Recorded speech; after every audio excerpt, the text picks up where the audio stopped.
Hi நண்பர்களே, நம்ம இன்னைக்கு என்ன சமையல் பார்க்க போகிறோன்னா, கடம்பா வந்து எப்படி கிரேவி பண்ணுறதுன்றதை நான் உங்களுக்கு செஞ்சு காட்ட போகிறேன். ஸோ முதல்ல வந்து பாருங்கள், கடம்பா மீனை வந்து நம்ம இந்த மாதிரி க்ளீன் பண்ணி வச்சுட்டோம். பார்த்திங்கன்னா பேன் வச்சுட்டு,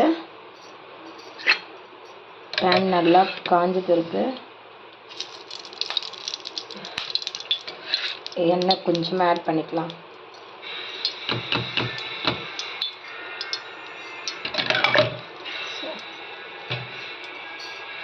எண்ணெய் நல்லா காஞ்ச பிறகு கடுகு ஆட் பண்ணிப்போம்.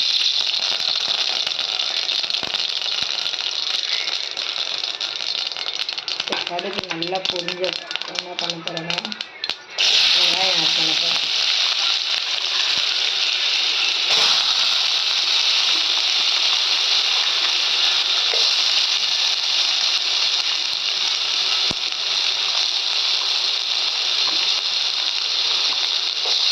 நீங்கள் எவ்வளோ மீன் எடுத்துருக்கீங்களோ மீனுக்கு ஈக்குவலாக அந்த ஒரு 2 சின்ன வெங்காயம் போடுங்க.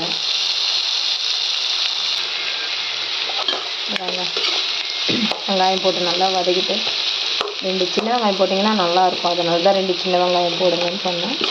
ஒரு பெரிய வெங்காயம் 2 சின்ன வெங்காயம் போட்டு உங்கள் எவ்வளோ கடம்பா மீன் எடுத்துருக்கீங்களோ அதுக்கேற்ற மாதிரி நீங்கள் கட் பண்ணி வச்சுருக்கீங்க.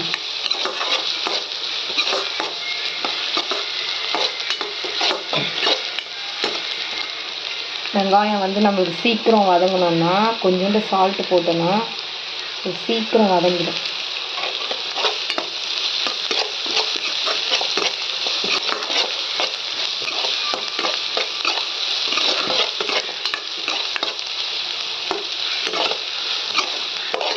நெக்ஸ்ட் என்ன பண்ண போகிறோன்னா இஞ்சி பூண்டு ஆட் பண்ண போகிறோம்.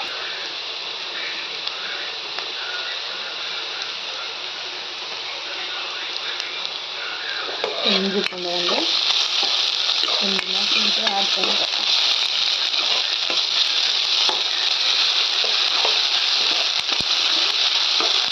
இஞ்சி பூண்டு வந்து பச்சை வாசனை போகிற வரைக்கும் நம்ம வந்து இந்த மாதிரி வதக்கிட்டே இருக்கணும்.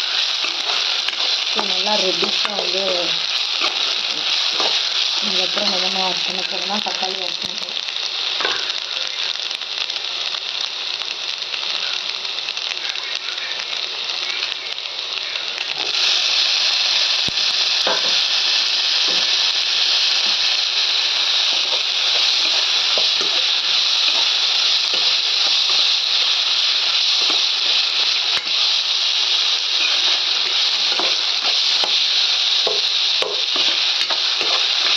தக்காளி நல்லா ஆட் பண்ணிவிட்டு நல்லா வந்து வதங்கணும். நல்லா கிரேவியாக வர மாதிரி உப்பு மாதிரி வதங்க பாருங்க. இதுக்கப்புறம் நம்ம என்ன ஆட் பண்ண போகிறோம்னா பூண்டு.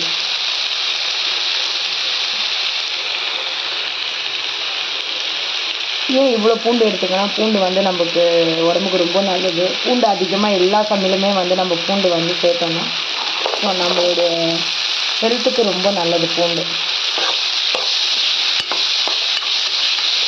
பூண்டு போட்டு நல்லா வதக்கணும்.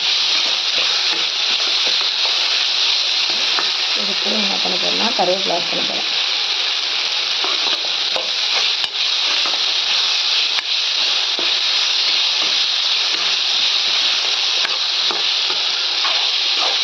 ஆயில் வந்து அதிகமாகவே சேர்க்கலை.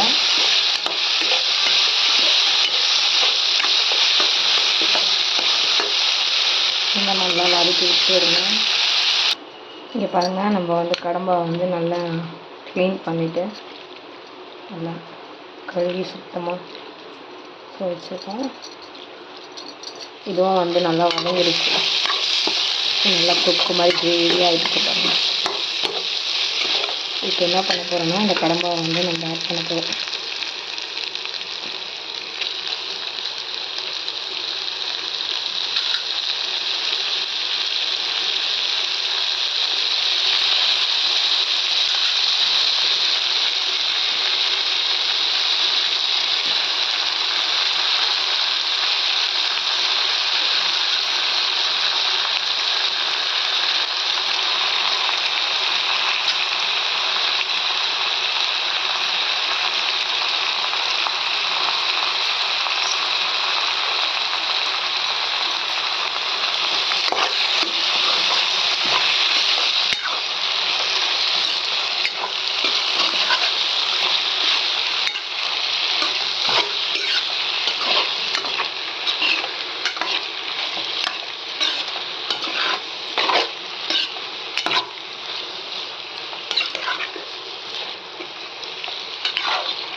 ஸோ நம்ம வெங்காயம் வதங்கும் போது தான் கொஞ்சோண்டு உப்பு போட்டு நம்ம அதை வதக்கணும்.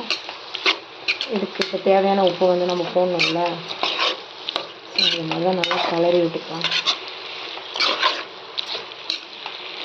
நல்லா கிளறி விட்டு அதுக்கப்புறம் வந்து கொஞ்சம் மிளகாத்தூள் வந்து ஆட் பண்ணிப்போம்.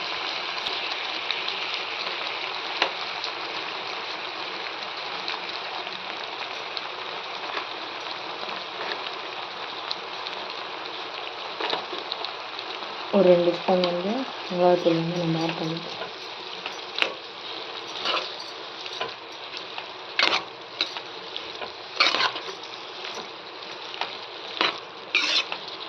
பாருங்க, கடம்பா நம்ம போடும்போது வளவலான்னு இந்த மாதிரி இருக்குது பாருங்கள். சும்மா ஒரு மாதிரி நல்லா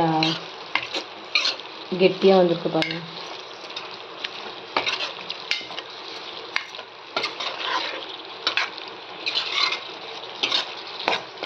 இது வேகணும்ல, அதுக்கேற்ற மாதிரி தண்ணி வந்து நம்ம ஆட் பண்ணிப்போம். தண்ணி கொஞ்சம் ஆட் பண்ணிவிட்டு இதை வந்து வேக விடுவோம்.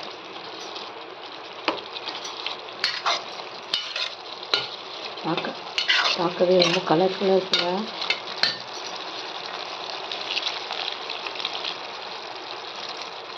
ஸோ இதுக்கு இவ்வளோ தண்ணி போதும் வேகிறதுக்கு. அப்போ தான் நம்மளுக்கு நல்லா கிரேவியாக கிடைக்கும்.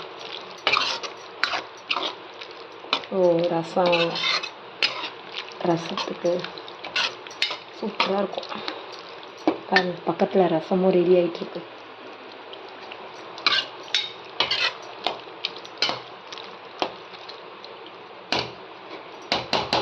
உப்பு கொஞ்சம் போட்டுருவோம். உப்பு வந்து கொஞ்சம் தேவையான அளவு. ஸோ எனக்கு கையில் தான் வந்து கரெக்டாக அளவு வரும், அதனால் நான் கையிலே வந்து போட்டுட்டேன். கொஞ்சமாக உப்பு போட்டோன்னா முன்னாடியே நம்ம கொஞ்சம் உப்பு போட்டுட்டோம், அதனால். ஸோ இது நல்லா வந்து ட்ரை ஆகட்டும், அப்படியே ஒரு மாதிரி கிரேவி மாதிரி ஆகட்டும். நம்ம மூடிடுவோம்.